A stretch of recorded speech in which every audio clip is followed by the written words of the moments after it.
Yang pertama kata Nabi SAW, ittaqillaha haithuma kunta. Takutlah pada Allah Subhanahu wa taala di mana kamu berada. Kerana apa?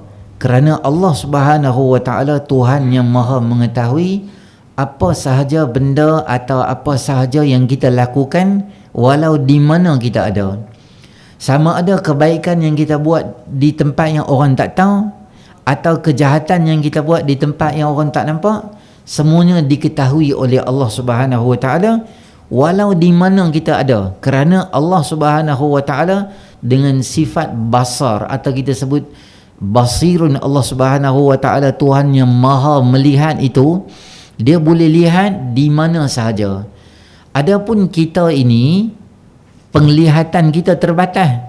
Di balik dinding belakang muslimat saya tak tahu jadi apa. Di balik di sana di kedai makan orang buat apa kita tak tahu. Di rumah kita anak isteri suami kita buat apa kita tak tahu. Ada benda kerana mata ni dia ada border dia tak boleh pergi lebih pada tu. Tapi Allah Subhanahu wa taala bukan sahaja dia tahu di mana kita dan dia nampak kita di mana kita berada. Innallaha basirun bima ya'malun. Allah Subhanahu wa taala innahu alimun bidzatis sudur.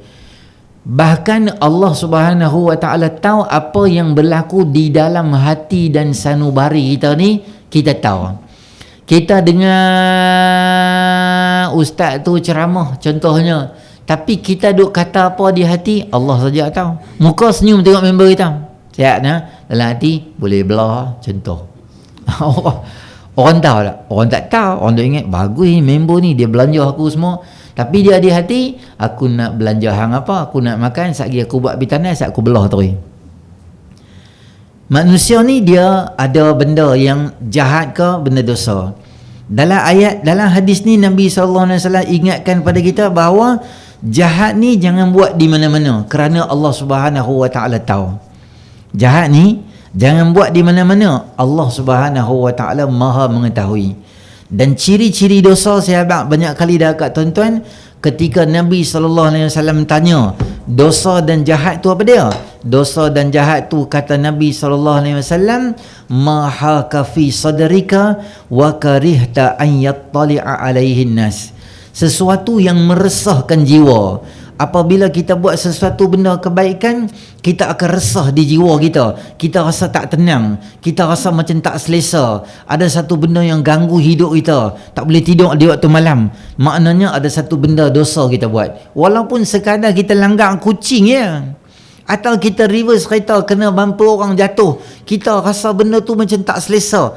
Orang mukmin dia tak boleh tidur dengan selesa lepas dia buat jahat dan dosa. Kerana benda tu satu kesilapan. Yang kedua kata Nabi SAW, wa karihta an yattali'a alaihin nas. Kita tak mau orang tahu benda tu. Biasanya jahat ni orang buat di mana? Tempat yang tersembunyi, tempat yang gelap. Jarang orang berzina di hadapan highway dekat exit belakang tol tu, jarang orang zina gitu. Jarang orang zina belakang bonet depan 7-Eleven, jarang. Sebab apa? Sebab tempat tu orang nampak. Nak berzina, nak rasuah, nak judi, minum arak ni di mana? Di lokasi yang orang tak nampak. Yang tu tanda dan ciri-ciri dosa.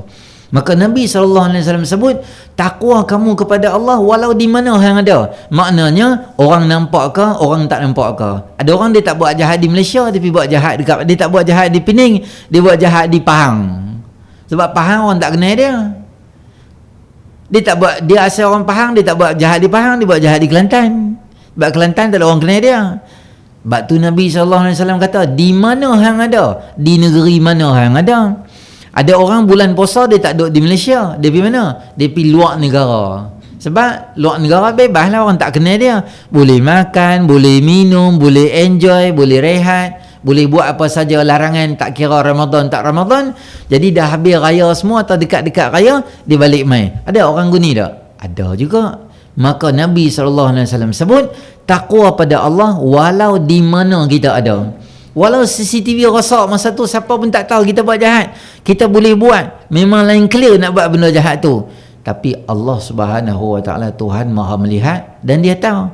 Macam kisah yang berlaku kepada Syekh Sulaiman. Syekh Sulaiman ni ulama yang sangat handsome. Syekh Sulaiman ni ulama yang sangat-sangat handsome.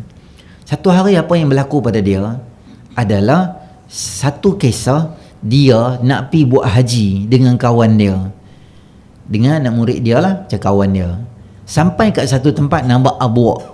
Abwa tu tempat ayah baginda Rasulullah sallallahu alaihi wasallam dikebumikan di situ.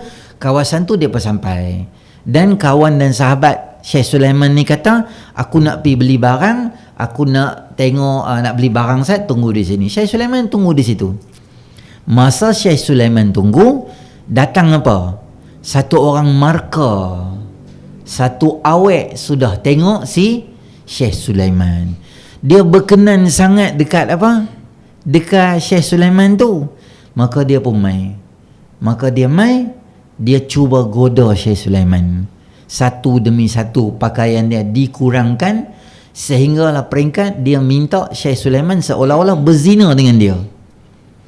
Syekh Sulaiman melihat keadaan yang pelik tu, maka apa dia buat? Dia duduk tepi unta dia, dia menangis, meraung-raung menangis dia, wah menangis. Perempuan ni kata, pahai dia ni, muka segak tapi otak tak apa betul. Serut. Aku mai tawar kat dia supaya dia berzina dengan aku. Peluang yang besar hang dapat. Dan aku yang mai. Yang hang menangis sebab apa? Perempuan ni kata, dia ni tak boleh pakai ni. Pakai baju semua. Perempuan tu belah. Syekh Sulaiman bangun. Syekh Sulaiman lap air mata dia semua. Kawan dia mai.